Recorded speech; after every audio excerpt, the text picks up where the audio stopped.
Good evening, welcome to the show. I wonder how many times during the past week we've thought of someone less fortunate than ourselves.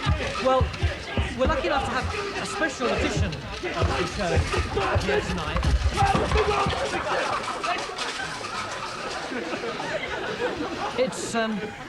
It's a special charity edition.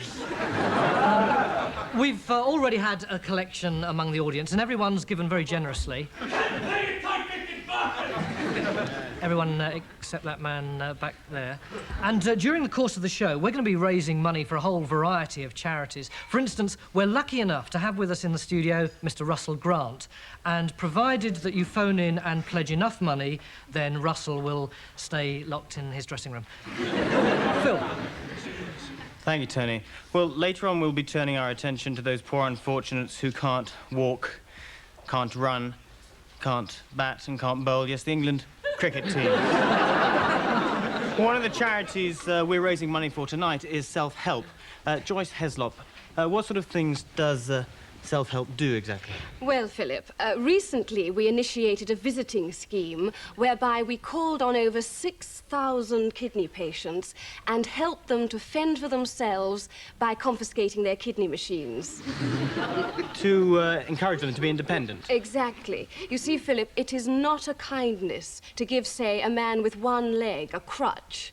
It is, in fact, a cruel deception. Yeah. He should be allowed to maximize the full potential of his indigenous leg. We say, take away the crutch and see what happens. And what does happen? Well, of course, he falls over, but the important thing is that he maintains his self-respect. So the money we're raising for you tonight, that'll be going where? Oh, to the Italian earthquake. Each one of the tragic victims will receive a personal telegram saying, for God's sake, pull yourself together. Joyce, keep it up. Tony. As I said, we've already had a collection among our studio audience, and one gentleman has responded very generously to our appeal for the Liver Foundation. There. Oh, it should go very nicely with some tarragon. And a lot of celebrities have very kindly given us some knickknacks that we can auction. For instance, Tiny Rowlands has given us something that he no longer wants. The Observer. Should raise about £3. And Rod Stewart has kindly donated a piece of clothing. Yeah. And interestingly, that's going to be Exhibit A in his forthcoming divorce case. What else? Oh, David Frost has agreed to sell his grandmother. Here she is. As you can see, she's in very good condition. Only one previous grandson, and all proceeds will go to the David Frost Sunshine Home for David Frost. Jim.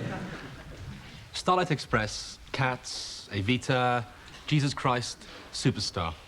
All the brilliant creations of that modern wizard of musical theatre, Andrew Lloyd Webber. His extraordinary run of success has brought him wealth, fame, influence and respect. But despite all of this, Andrew still hasn't got one thing, and that, of course, is... a chin. Yes, indeed. As you can see here, Andrew is completely deficient in the chin department. I mean, it sticks out a mile, doesn't it? Or rather, it doesn't stick out at all, it just sort of slopes backwards. Yes, yeah. So, what can we, his fans, do to help Andrew fulfill what must be his last ambition? Well, of course, we could always get him a chin transplant. Something best done if the transplanted organ is taken from a member of the same family. But that's no good, because unfortunately, Julian Lloyd Webber hasn't got a chin either. That's true, yeah. Good job he chose the cello. That's right, yeah. Not the violin. Yeah. No, it'll stick it under. Absolutely, yeah. So is anybody here tonight who will donate a chin for Andrew Lloyd Webber? Hmm? Yeah, well, not me, obviously. No, right. I mean, somewhere here, you know, in the audience. I think what a great honour it would be. Yes, you'd be remembered as the man who gave the chin to the man who wrote the music for Words by Richard Stilgoe. Yeah. Well, there are drawbacks, obviously. I mean, think what you'd look like afterwards. Yeah, a bit like Andrew Lloyd Webber. True, yeah. Anyway, on Who Dares Wins tonight, as part of our charity push, we're going to be asking people in our audience to donate one chin for Andrew Lloyd Webber. Thank you. OK. The girl here with 4. Come on, give us one.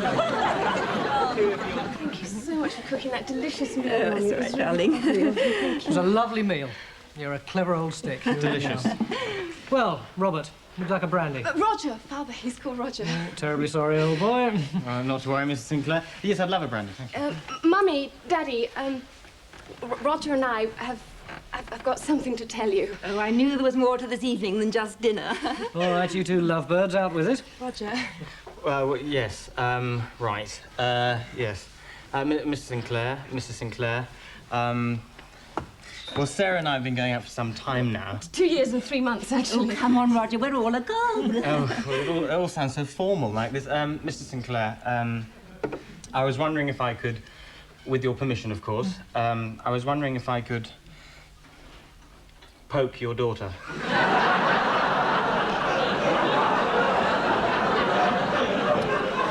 I see. You want to poke my daughter? We're both dying for Oh, it. Daddy, we've got to. You're not pregnant, are you? Oh, no, Mummy, of course not. Tell me, Robert, what exactly do you do for a living? Roger. Oh, I see, he does it for a living. Please, Mummy, please say yes. Well, I don't know what to say. I mean, I didn't let your father poke me for years. Oh, no. Oh, did I? Don't know. Oh, well, not until after you were born, of course. You see, old man, things can be pretty bloody tough for young people nowadays. Oh, Daddy, we know. All right, darling. So how are you going to support yourself? I thought I'd use my elbows. I assure you, Mr. Sinclair, I mean, it would only be a quick jump. I mean, I wouldn't hang around afterwards cuddling and telling lies. And it would be a very quiet do. I mean, just the two of us. Oh, come on, Sarah. Your father and I would have to be there. Well, we wouldn't want to miss the happiest 10 seconds of your life. And we'd want to have a photographer along. Oh, and we'd have to ask Auntie Enid. Well, after all, we did go to hers. Oh, yes, indeed. Well, I think they're set on it, don't you? Let's have a toast. The toast, the ride to be. Well, you impetuous young things. I don't suppose you've made any forward planning, have you? Well, not really. Well, we did think that something like this was in the air, so, well, we've got a little something that we want to give you. Oh, Mummy, really? Think us impetuous, but, well, we have kept it for you specifically. It's the one your mother and I used when we first... And if it doesn't fit, well, we can always take in a tuck. He's back, as you've never seen him before. Sylvester D'Hoffmano in Scorsese's Method Acting 2. He's sad. He's looking. He's angry. Yeah, you, mister! He's searching. Method Acting 2, the story of one man's heroic struggle to communicate. Hey, where am I here, huh? Tuna fish? I'm sorry, Frank. You'll just have to come to terms with it. You no longer have a job here. Okay. I got a job here. I got a job! I ain't got no... Hey, mister. You don't... Hey! Okay, here we go, huh? Job? You want a job? Huh? Understand? Well, I don't. Hey! I want just to... You... Pastrami, Bronx... Don't you... I'm not gonna... Motherfucker! I'm sorry, Frank. You're just not cut out to be one of us. Yeah. Hey, I'll just tell you something here. You take a priesthood, and you shove it, okay? Scorsese's Method Acting 2, one man set apart because he talks gibberish. Hey, tell you something else. Blueberry pie, suck Central Park, you mother! Hello, am I speaking to the right person now? Good. Yes, I left a dark brown suit and a pair of glasses in the bottom of a public phone box. Yeah. Yes, well, of course I'm sure. Look, it's 147 dark brown suits and a pair of glasses I've left this year. Yes. God, these bloody underpants. Eh? No. Yes, I know people piss in the bottom of public phone boxes. Well, that's the trouble. Yeah, if you would. Thank you. OK, everybody, let's get this house meeting over and done with. And that includes you, Spider-Man. Oh, right. OK. Superheroes house meeting, blah, blah, blah. Quick head count. Wonder Woman. Person. Wonder Person. Yeah. Spider-Man. Yeah. Batman. Yeah. Legman. Here. Titman. Yeah. Zimmerman. Here already. Invisible Man. Does anybody know where he is? I haven't seen him. Right. OK. 50p in the saying, I haven't seen the Invisible Man box. Sorry I'm late. Doesn't matter, Invisible Man. We've only just started. OK. Well, aren't you going to say anything? About what? My new haircut, £13, Junior Flickers. Skinhead. Look, please, it looks lovely. Look, please. House meeting. OK. Hands up, all those of us this week who've saved the world from imminent destruction. Invisible Man, is your hand up or down? Sorry, I was doing my nails. Yes, it's out. Thank you. Hands up, all those of us this week who've destroyed a master of evil. Well, Spider-Man? Hands up, all those of you who have this week made a cobweb. No one, exactly. I'm going to the pub. Hang on a minute, Spider-Man. Look, there's more to being a superhero than making cobwebs. Oh, yeah. All right? The plain truth, Spider-Man, is that you failed to fulfill any of your superheroic duties. And he never does any washing up. Yes, all right. Takes me for granted just because I'm invisible. Look, please. Can we get on, please? I've left the Batmobile on a double yellow, right? Yes, I'm going to have to disappear soon, too. Hey, come on. 50p in the box. Holy traffic wardens, can we please get on? Anyway, Batman, what have you done that's so superheroic recently, eh? You still haven't caught the Riddler. I almost caught him last week. Bollocks, he completely out-superheroed you. Rubbish. That's why they call him the Riddler, you know. What do you mean? He pissed on you. Hey, look, hey, come on, people. We're really getting into a heavy personal confrontation situation, and it's a complete negation of any kind of interactive communal sharing. Okay? Yeah, fine. Yeah. Look, Spider-Man, just tell me, the past 4 days, what have you been doing? Lots of things, actually. Yeah? You must know, yeah. Yeah? Like what?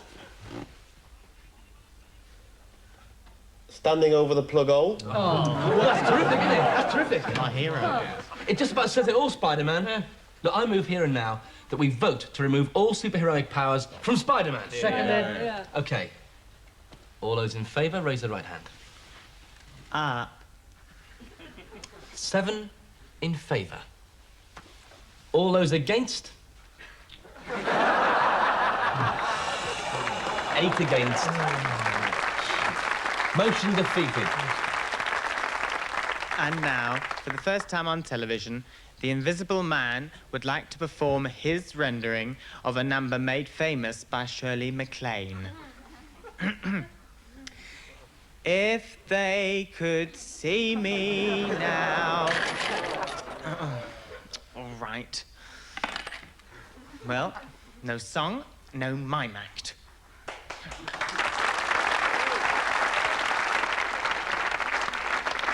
Well, I expect a lot of you have been following the cricket, and some of you may have been wondering just what it's like to face up to the West Indian pace attack. So we've got in the studio here tonight Everton Constantine, hello Everton, hello, who's very kindly come along to help us illustrate what it's really like to face a hostile West Indian seamer. So Everton, if you'd like to go over there, okay? And over here we've got Tony, who just jumped at the chance of donning his batting gear. Okay? And, oh, listen, don't worry, everybody, because Everton's aim is really very good, so you're in no danger at all, all right? So, Everton, if you're ready. Yep, okay. And Tony, you're ready? So, Tony, this is your chance to find out what it's really like.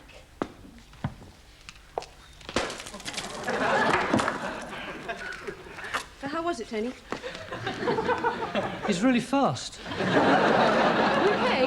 Yeah. I think we better take a break here, actually. Can I have a glass of Yeah, water? come on, Tony.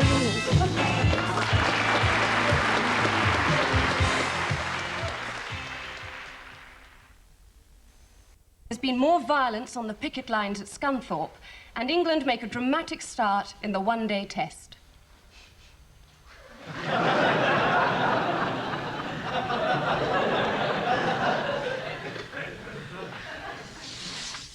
There's been yet more violence at Pitheads today. I love you. Police and miners clashed at several pits. I want you to have my child. And at the Scunthorpe Coke Works, there were angry scenes. This report from Jim Fraser. Oh, Sally, you're a beautiful girl. Against the monkeys, what's going on in the world? I'm very sorry, we seem to have lost that piece of film. Sally, Sport.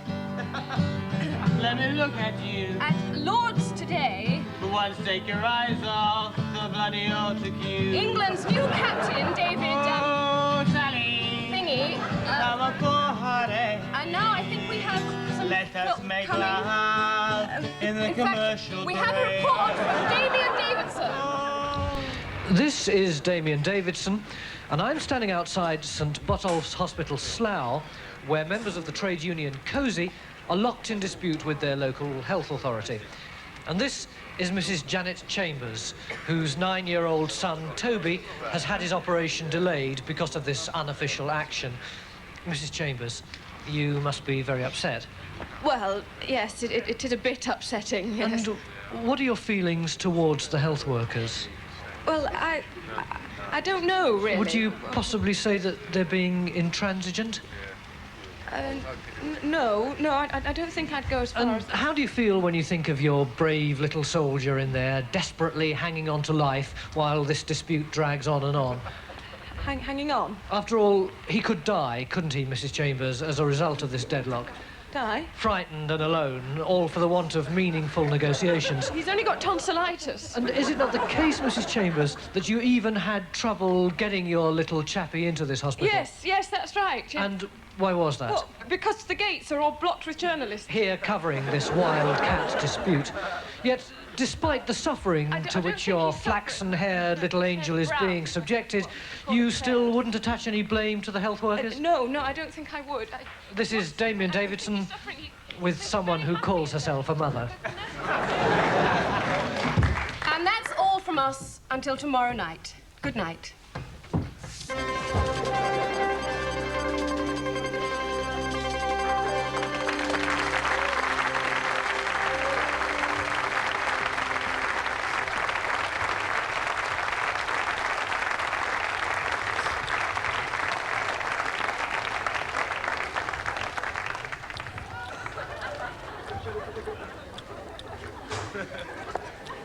Bloody bamboo shoots.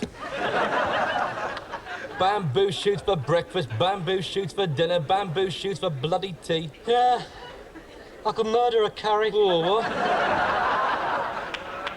I spy, with my little eye, something beginning with C. Cage. You'll go. Oh, God, I'm fed up.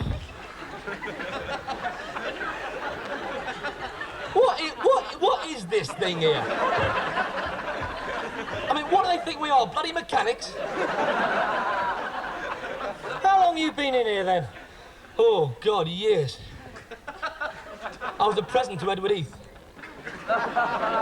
Do you ever think about escaping? Nah.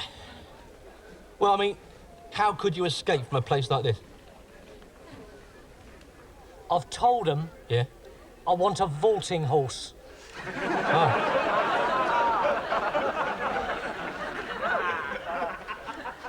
Why? Stalag 13. Oh, say no more. Here. What will you do if you do get out? No bother. I've got this. Oh, well. Eat your heart out, Lord Lucan. Yeah. Hey, come What? here, come here. Here's fun time. Japanese tourists. Here they come. Right. Okay. Same routine. Okay. Yeah. Cameras are ready. Yeah. 1, 2, 3. Off you go!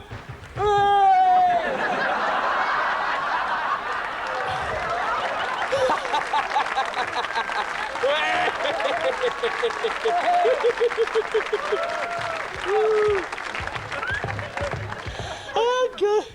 Yeah, try and get that one developed, Tojo.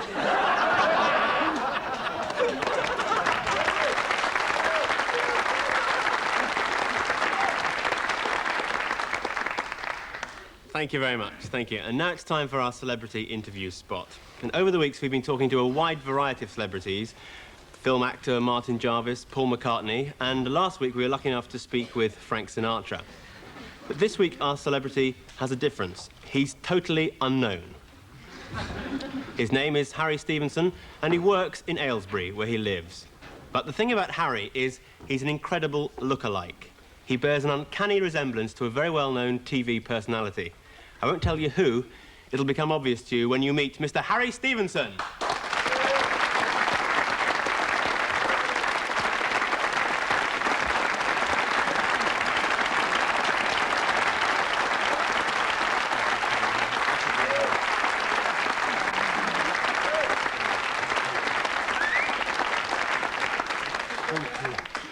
Excuse me, I'm a bit nervous because I'm not used to these lights and television studios and things. It's all right. Harry, Mr. Stevenson, yes, sorry. Yes. You could look into the camera, because then we can see your full face, you see. Otherwise, we only get the side of your face. All right, yes, yes. That's it. That's lovely. Do I have to talk louder? No, it's quite all right. Talk normal. We have a microphone on a boom here, look. Oh. A boom. I see, a boom. I thought it was a funny place to have a shower. I was watching... Harry, first and foremost, it's great to have you on the show. To have me on the show? Don't worry, it's a showbiz expression. Oh. I wonder, could you do us a favour and just say something? Well, you mean... No, what? No, what? I don't... Have I said... That's just like him, isn't it?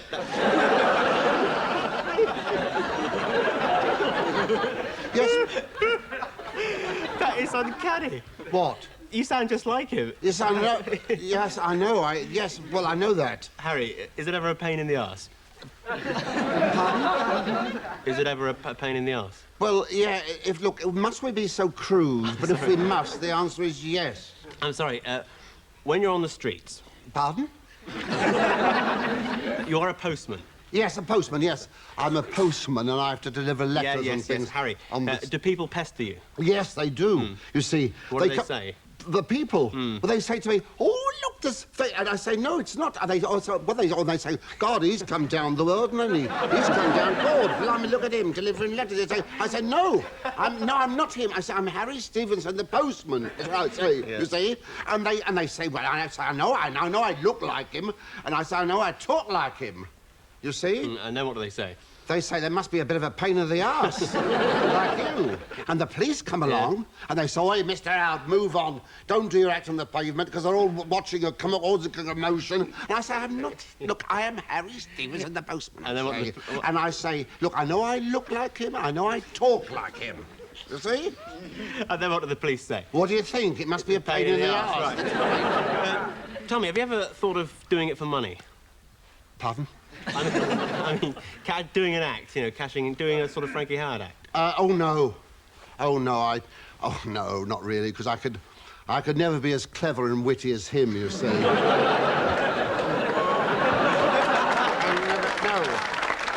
And besides, he's years older than I am, you see. Well, let's try something witty. Why don't you say something funny about me, for instance? Well, to be honest, I don't find anything very funny about you, really, except your hair. Is it plugged to the mains? I'll tell you what we'll do. We've got a Frankie Howard joke here, which I've written out, so all you have to do is sort of read it out. So if you just I couldn't. Yes, no, you can. Harry, Mr. Stevenson, please, come on. All you have to do is just read it out as Frankie Howard would read it out, and, you know... It'd be great. Oh, I see. Which is... Oh, that's the camera, isn't it? Yeah, the one... Oh, no, don't... Oh, that's fun. Yeah. Don't laugh. It's wicked to mock the afflicted. No, Mrs. Titty... No, Harry. No, Harry. Do it... You've got to... Do it more like... I'll show you, right? Mm. Yeah, no, here, don't laugh, no. Oh, good. Oh, no, God, me knickers in focus. Here, no, Titty, ye not. Oh, dear, I've a terrible laryngitis. I have... Oh, it's me throat, you know, needs cutting. Yeah, no, eh? Oh, no, don't laugh, please, no. I was in a doctor... No, I was... No, I was in a doctor's 3 hours, and... Oh, and this woman, you know, she was behind me in the queue moaning, what about my children? I said, here, how many children have you got? She said, 16. I said, 16? 16? Excuse me. What? Are you on drugs?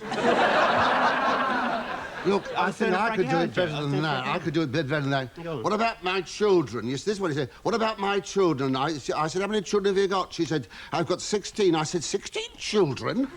Oh, I said, 16? I said, you must get yourself a video, I said. I said, try and occupy your mind. I said, it was ridiculous. She said, well, no, it'll be all right now. Now I've got my appliance. I said, pardon?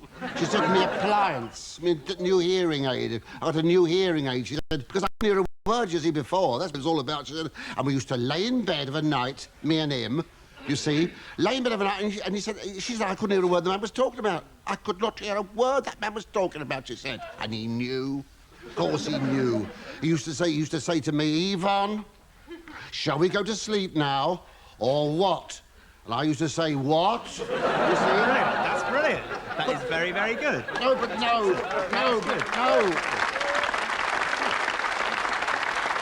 Almost. Why didn't that no? I mean, you see, that's stupid, because Frankie Howell will never tell old corny jokes like that. That's ridiculous. Old corny But you did it so well. I mean, it was almost identical. Thank you very much. Well, perhaps I should take it. Perhaps I should take it up then. You do. We'll have you back on the show. Pardon? You can come back on this show then. No, this show. No, thank you very much. No. Why don't you like this show? Well, what I've seen of it, I think it's a pain in the arse. Yeah. Ladies and gentlemen, Mr. Postman Harry Stevenson. Well, thank you.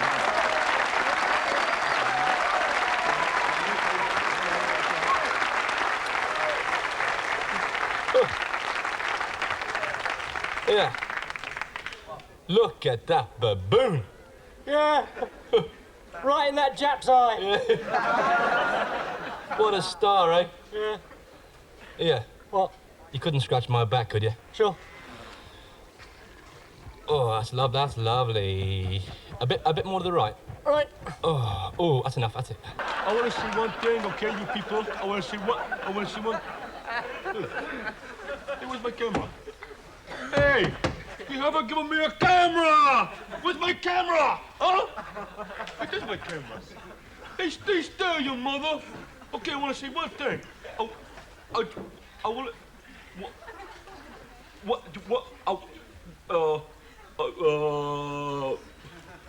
Oh, forget it. I'll come back later. Yeah. Oi. Oi. We're over here. Over here. Woo. Woo. Woo. Hello. Hello. Are you enjoying the show? Well, it was. Aren't they cute? Aren't they cute? Do something cute for the camera. Wave for the camera. Yeah. Apparently they're quite intelligent, you know. Right then, off you go. Go on. Go on. Mate with him. Go on. Go on. You see, it's not so easy, is it, eh, when people are watching? You can raise a smile, but that's about all, isn't it? Yeah. If you ask me, they'll be extinct by the end of the century. Definitely. And now, on Who Dares Wins, another television first.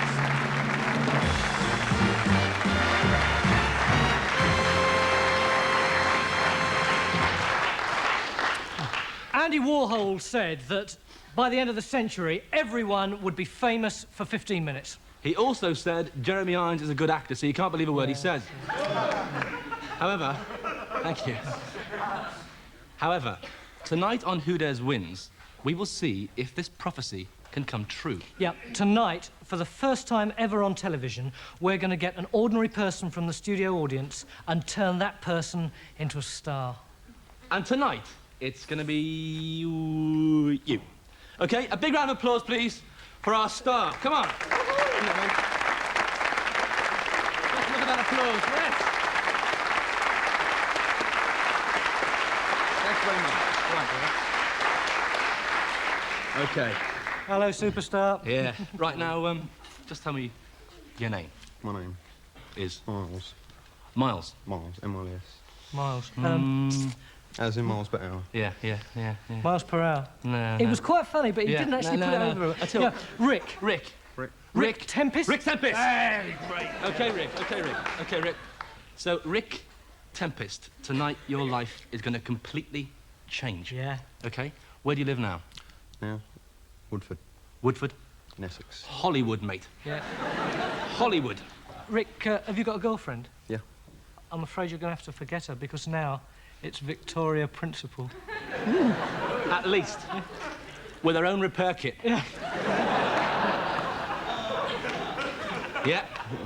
Absolutely, mate. Yeah. Right. Because tonight, you're going to have fabulous wealth. Yeah, mansions all over the world. Cocktails with Barry Manilow. Yeah, terrible divorces. Drink problems. Yeah, nervous breakdowns. Oblivion. Plucky comeback. Suicide. All this can be yours. It's all yours, mate. Yep. All yours, yeah. Because tonight, the whole nation is out there watching you. Yeah, well, about 2 million of them. Yeah, but, you know, let's face it, it's a population of Liberia, isn't it? Yeah, right. So, you know. So, Rick, what? Jim, why would the population of Liberia be watching our programme? Well, they're not, Tenny. It's just, No, you know... you just I said- know it... Excuse me for a second. Sorry. Look, just stay there. Look, I'm not. why are you messing it up? I'm not doing anything. I mean, when you're right, you're being purposely obtuse. And you said that the population of Liberia will be watching this I programme. know I did. You can't even get Channel 4 in Ebden Bridge, never mind Liberia. And just do it properly, all right? Okay. Sorry, mate. Fine. Okay, Rick. It's just that you... I know I said it. Yeah. I didn't mean it.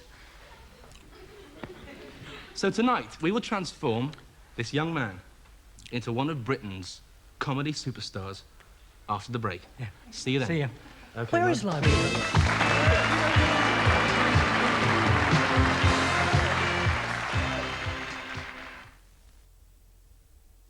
This is Ralph. Ralph hasn't always been like this. 6 months ago, he was as healthy as you or I. That is, until he pogoed across the Himalayas for the Heart Foundation. Ralph is just one of the many people who have ruined their lives doing stunts to raise money for charity. And here at the Soames Clinic, we're trying to help people like Ralph. And Simon. In April last year, Simon ate 4,000 raw whelks for Oxfam, and he's still a very long way from recovery. Barry here swallowed an entire bathroom unit. He was sponsored to the tune of £5 a fitting, and his admirable effort helped pay for our new operating theatre. Hold it back. And it's here that our most critical cases undergo emergency surgery. I can't quite put that clamp on.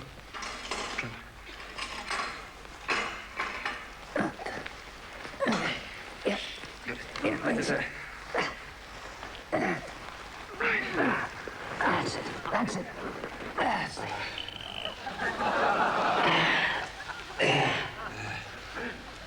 That's the last of the ferret cells. Let's look at the damage.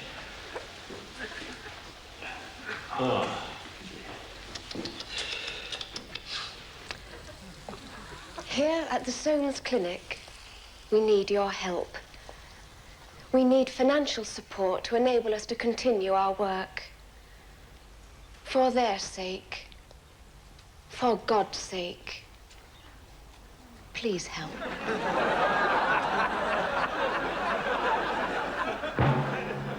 And now, on Who Dares Wins, Britain's brightest new comedy star...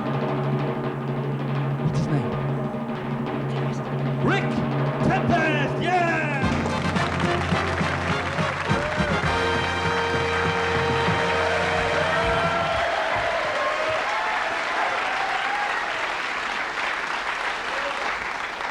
OK, I have a joke.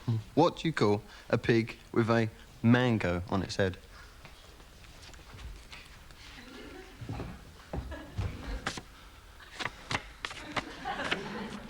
There's nothing on the back, is there? No. Just wait there. What do you call a pig with a mango on its head? I don't know. What? Look at it! You're supposed to have written the punchline. I couldn't think of one. You couldn't think of it! There's a fellow human being there dying. And go and apologise. Go on. I'm sorry you're dying. And I'm sorry for ruining your career. And I'm sorry for ruining your career. And what else? And can we have our jacket back? No! Well, Rick, that's showbiz. A big round of applause, please, for former comedy superstar, Rick Tempest!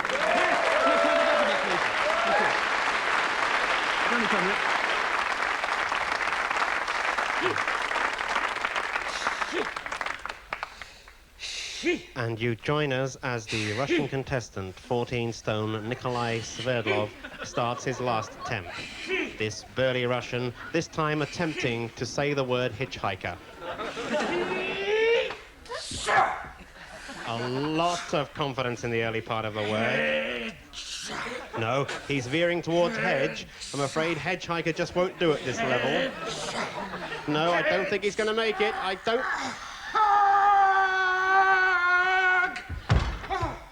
Oh dear, he said hedgehog. What a shame. And he won't be happy with that at all. And now it's the turn of the big East German Helmut Rauschning. And his word is whooping cough. Hooper! Hooper! Not a very promising start for the big East German. Is he going to make it? I don't think he's going to make it.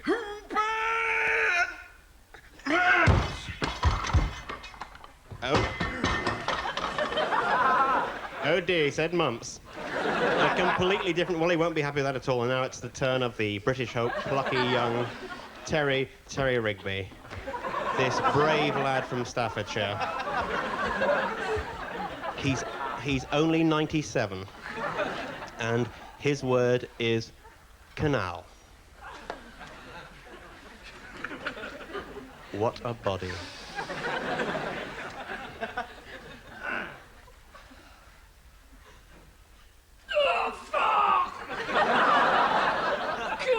He's done it! A victory for Britain! What a great victory!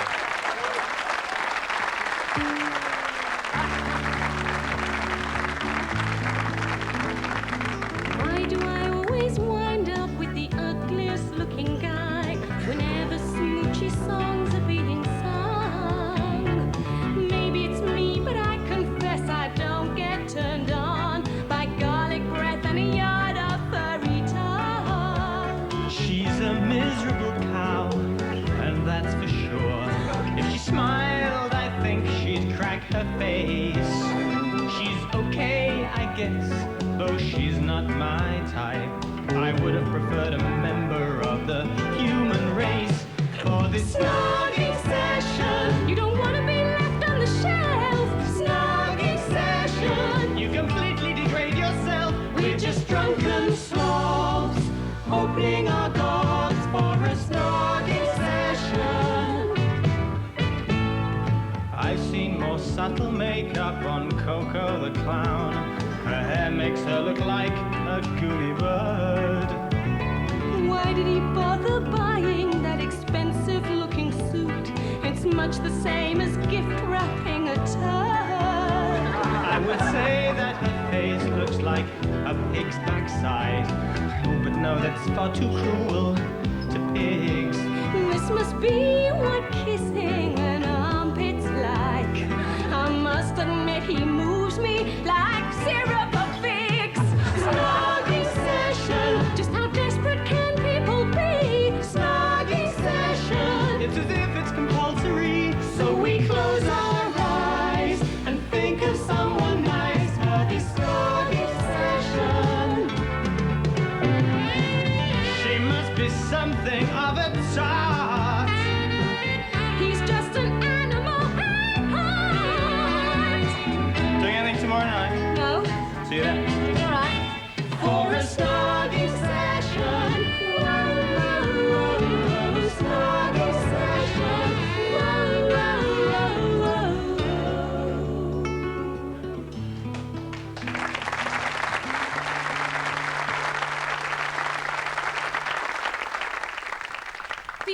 pandas are angry. I mean, take that stupid sketch depicting us as mere sex objects to mate with. I mean, look, there is more to being a female panda than lying back and thinking of China, right? I mean, for God's sake, give me one good reason why a female panda can't be the head of British Steel.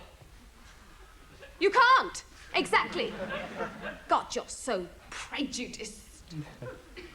I give you the bride and groom, Jane and Simon. Jane and Simon. Oh, wonderful. So glad you could come. Who are you? I've heard a lot about you, right? Yeah. Oh, and you gave them the fondue set. They loved it. Oh, fine. Of course, it won't last, you know. Nah. A dozen bottles won't last. Nah. Slightly sparkling, sir? Ooh. Tesco's finest? Yeah. Yeah. You're going to come and do the car with us, then? What? I've just done... What did you write? Didn't write anything. I just filled up the petrol tank with it. How do you do? So glad you could come. Tacky Algerian sauterne for anybody? Thanks. Champagne was only £10 more a case. Oh, what a stag night, eh? What, eh? What didn't we do, eh? Right. What did not we do? What did we do? I don't know. One thing I would like to know is how did I come by this? May I tempt you to a soggy Ritz cracker with some processed cheese? Yeah, cheers. Cut all of that, mate, and I'll be with you. Lovely. Mind you, didn't expect his ex to turn up. No, I don't think she's taking it too well.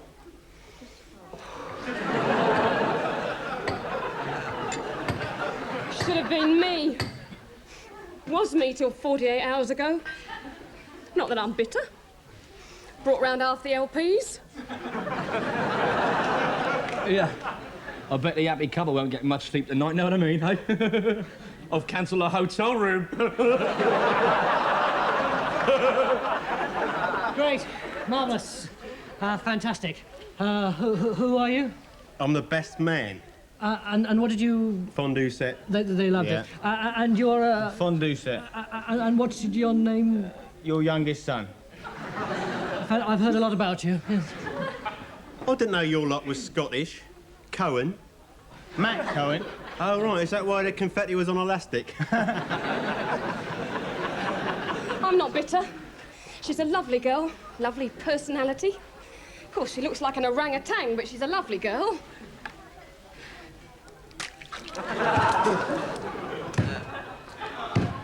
Crappy muck, sir? Thank you. Obviously not your favourite daughter, sir. How do you do? I've heard a lot about you. Oh, no, the News of the World got it all wrong. I had to go down there. I mean, a lot of my parishioners are gay.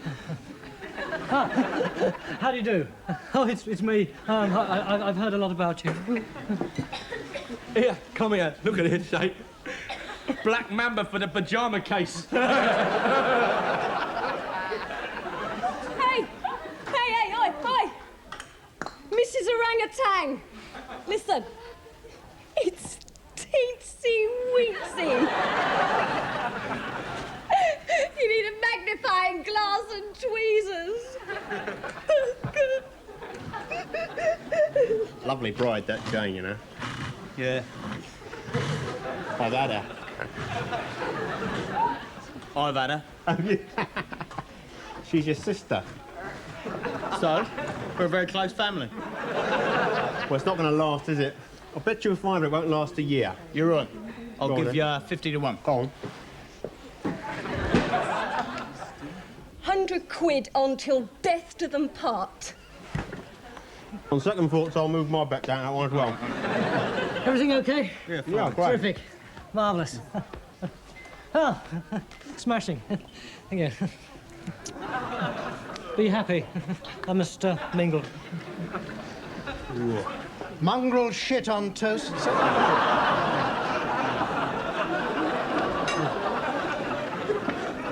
Good speech, mate. Oh, thanks, yeah, it was all right. Mind you, that limerick didn't go down too well. What was it? There was a young lady called Lunt.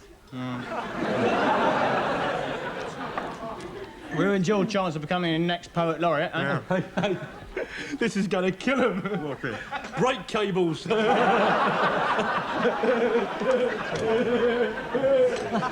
Hello, lovely. You're a fondue set? No. No, I gave them something really personal that'll last. Oh, marvellous. What was it? Herpes. Was it on the list?